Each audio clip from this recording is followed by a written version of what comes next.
Hey guys, today I'm going to show you how to find your lost or stolen AirPods on iPhone or Android. So to find your AirPods, you need to get a third-party application called Wonderfind. You can get it from App Store or Google Play Store. You have to make sure that WUN is the Wonderfind, not WON. So after downloading the application, you have to open the application and you have to make sure you have turned on your Bluetooth.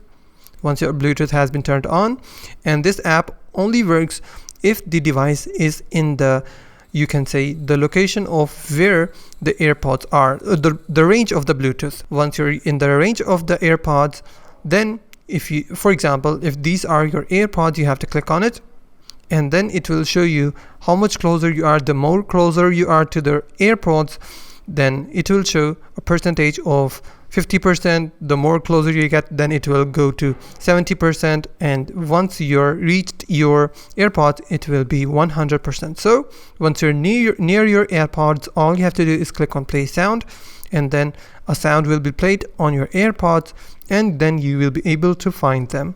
Once you found, you have to click on I found it, and that's how to find your lost or stolen AirPods on iPhone or Android. If you find this video helpful, please hit the like button and don't forget to subscribe.